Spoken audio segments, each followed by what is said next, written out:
Assalomu alaykum dadasi. Va alaykum assalom onajonisi. Rahmat, keldim. O'zingiz charchamadingizmi? Zerikmasdan o'tiribsizmi? Ha, yaxshi ishladingizmi? Xudoga shukr. Alhamdulillah, ishlab keldim. O'zingiz charchamadingizmi? Yo'q. Bu ishlar bilan qiynalmadingizmi? Yo'q. Qaytgancha asr namozingizni o'qidingizmi? Yo'q. Nega o'qimadingiz? Azon ovozini eshitmadingizmi? Eshitdim, lekin Unda nega o'qimadingiz? uy ishlari bilan bo'lib ozroq dam oldim. Ha. Mayli. U holda xufton namozidan oldin qolib ketgan namozlaringizni o'qib oling. Xo'pmi? Xo'p, bo'ladi. Ha, aytgancha, ertaga ish yuzasidan xizmat safariga ketaman. Kiyimlarni tayyorlab qo'ying. Xo'p.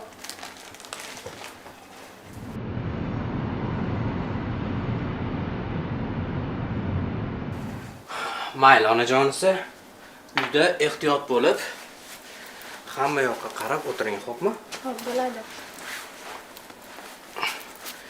Eshikni har doim yopib oling. Xo'p. Yetib borib xabar berib qo'ying. Xavotir olaman-da. Xo'p bo'ladi onasi, yetib borib xabar beraman. Xo'p.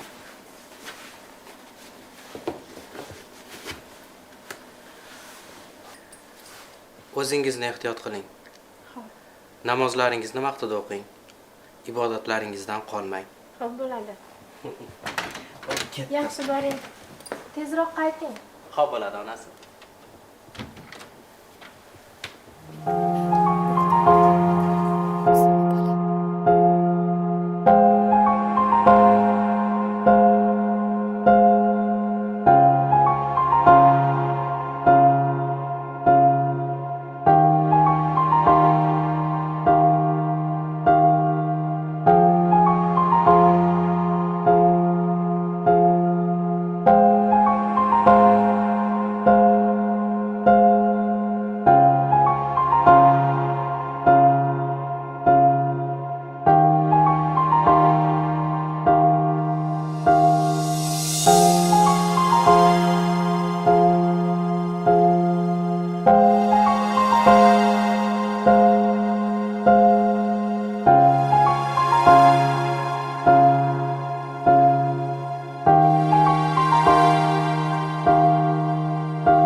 Assalomu alaykum dadasi.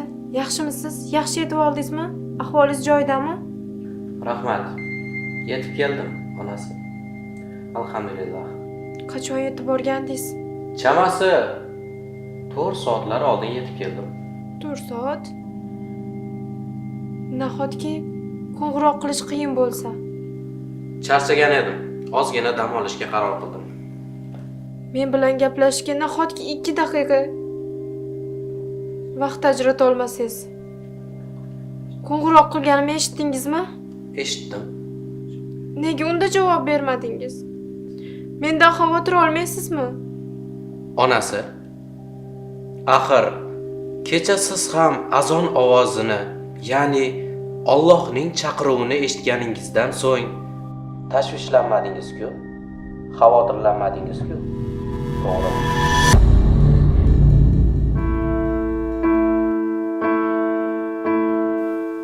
Gapingiz to'g'ri. Meni kechiring. Siz mendan kechirim so'ramang. Allohdan kechirim so'rang. Va bunday ishni boshqa takrorlamang. Xo'pmi?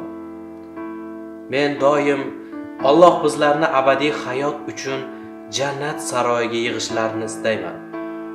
Shuni xohlayman.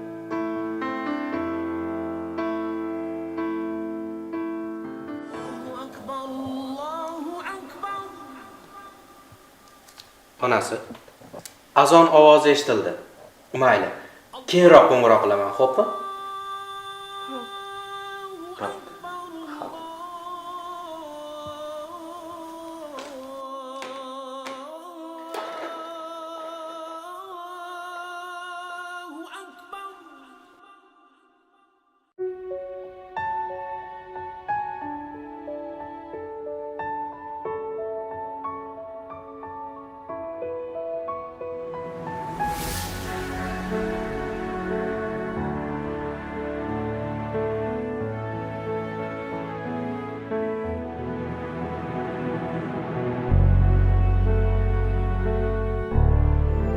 Nikoh qurdingmi? Demak, iymoning mukammal bo'libdi deya bejizga aytilmagan. Zero xotin hayotlari davomida nafaqat bir-birlariga yelkadosh bo'ladilar, balki Allohning roziligini topishga va unga erishishga sababchi bo'ladilar.